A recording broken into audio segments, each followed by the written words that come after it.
Halo teman-teman, selamat datang di video saya. Sebelum saya menjelaskan tentang sistem tenaga listrik, mari kita kenalan terlebih dahulu dengan Universitas Singaperbangsa Karawang. Pada tanggal 2 Februari tahun 1982, didirikanlah sebuah universitas yang dinamakan Universitas Singaperbangsa Karawang, yang terletak di Jalan HS Ronggowaluyo, Kecamatan Teluk Jambe Timur, Kabupaten Karawang. Universitas Singaperbangsa Karawang atau sering disebut dengan nama Unsika, memiliki 9 fakultas. Di antaranya Fakultas Ekonomi, Fakultas Hukum, Fakultas Keguruan dan Ilmu Pendidikan, Fakultas Pertanian, Fakultas Agama Islam, Fakultas Teknik, Fakultas Ilmu Komputer, dan Fakultas Ilmu Kesehatan. Nama Universitas Singaperbangsa Karawang diambil dari Gubernur pertama Kabupaten Karawang, yaitu Raden Adipati Singaperbangsa. Beliau dikenal pula dengan sebutan Panembahan Singaperbangsa, dalam Kalidun, atau Eyang Manggung. Beliau menjabat sebagai Gubernur Kabupaten Karawang dari tahun 1633 sampai 1677, dengan gelar Adipati Kertabumi IV. Oke, sekian perkenalannya dengan Universitas Singaperbangsa Karawang. Selanjutnya kita akan masuk ke peminatan teknik elektro yang pertama.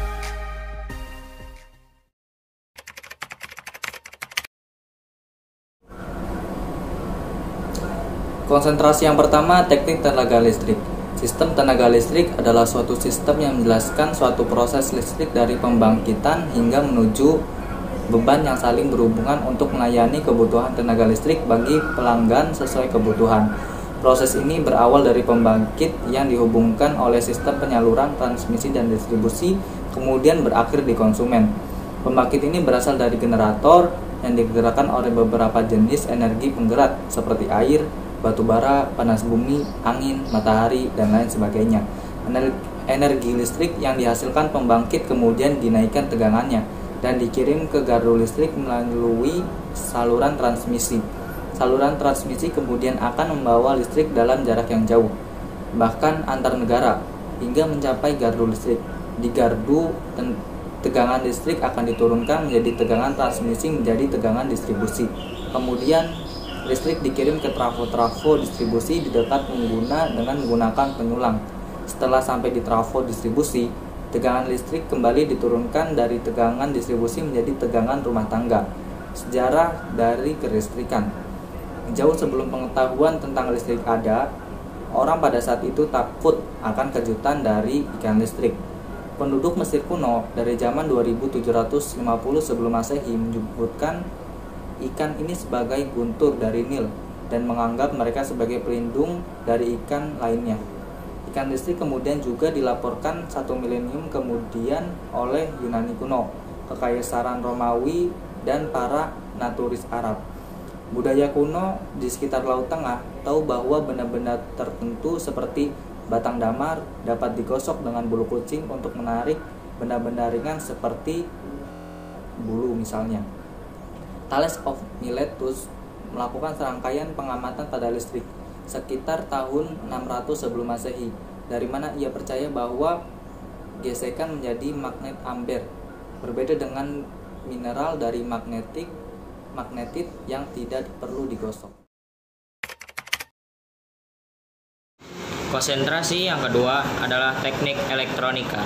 Elektronika merupakan ilmu yang mempelajari alat listrik halus remah yang dioperasikan dengan cara mengontrol aliran elektron atau partikel bermuatan listrik dalam suatu alat seperti komputer, peralatan elektronik, termokopel, semikonduktor, dan lain sebagainya.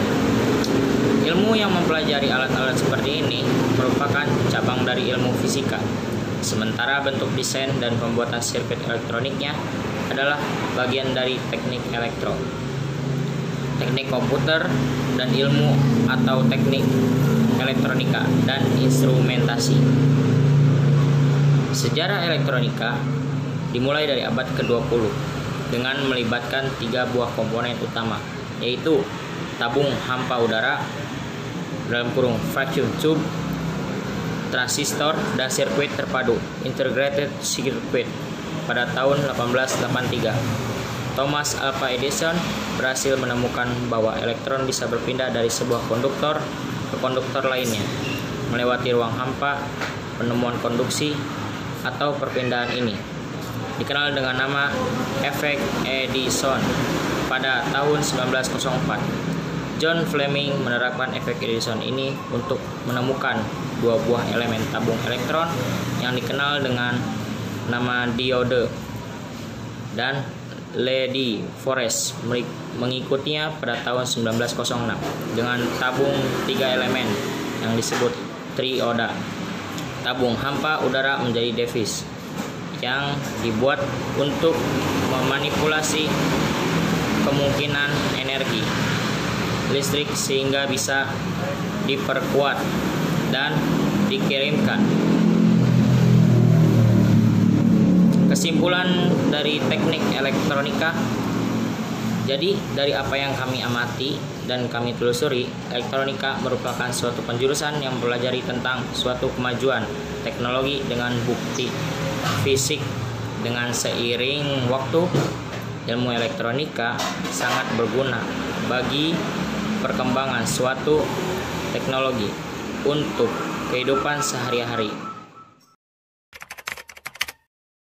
Pengertian telekomunikasi. Pengertian telekomunikasi dari bahasa Yunani kata tele yang artinya jauh dan kata komunikasi yang artinya penyampaian informasi atau hubungan antara suatu tempat dengan tempat yang lainnya. Bisa dikatakan telekomunikasi adalah penyampaian informasi atau hubungan antara satu tempat dengan tempat yang lainnya yang berjarak jauh. Berdasarkan pengertian tersebut, bagaimana jika ada hubungan komunikasi namun berjarak dekat? Apakah dapat disebut dengan telekomunikasi? Apakah jika ada komunikasi jarak jauh seperti orang yang berteriak disebut telekomunikasi?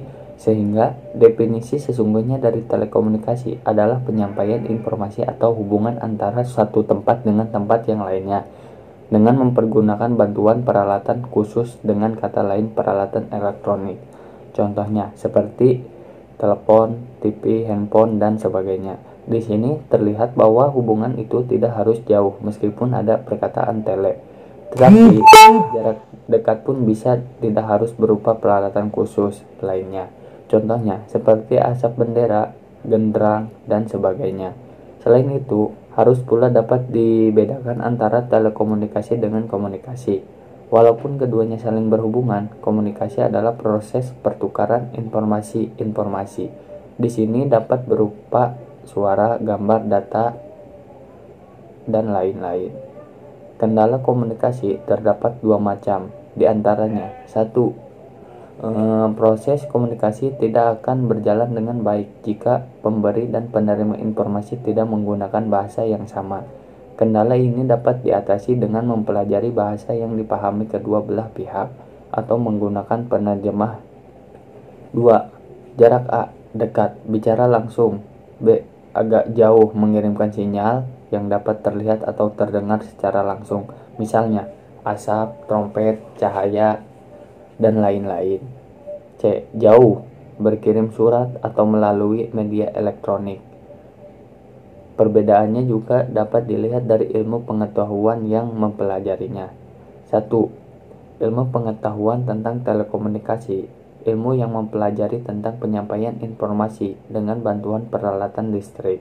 2. Ilmu pengetahuan tentang komunikasi, ilmu yang mempelajari seluruh aspek penyampaian informasi. Berapa definisi telekomunikasi? Menurut 1. Webster, komunikasi at a distance. 2.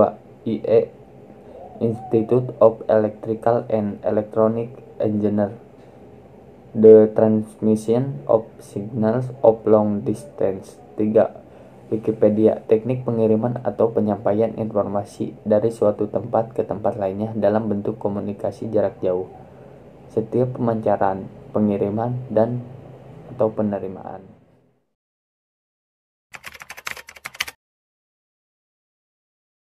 Sistem kendali dan komputer adalah suatu alat untuk mengendalikan, memerintahkan, dan mengatur keadaan dari suatu sistem.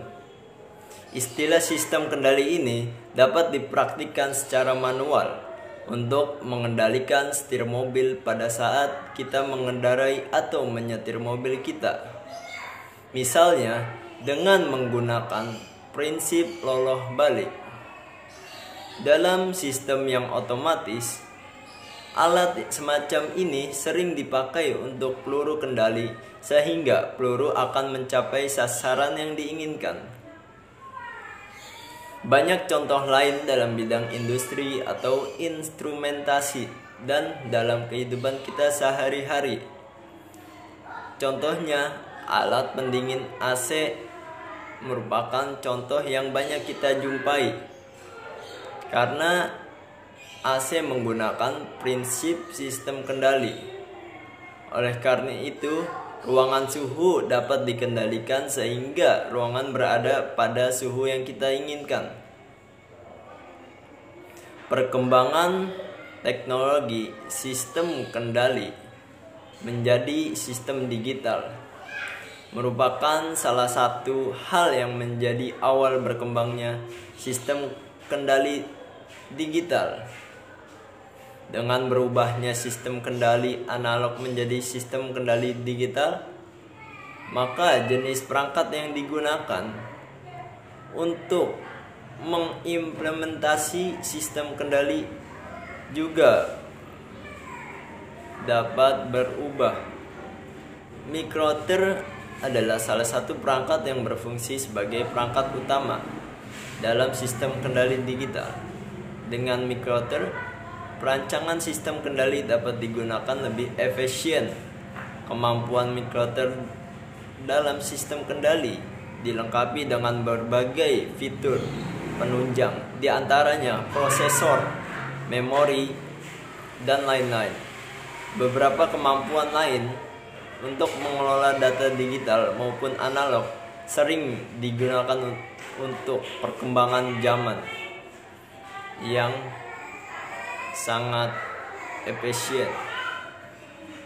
Semakin berkembangnya zaman, hal ini semakin maju. Oleh karena itu, kita dapat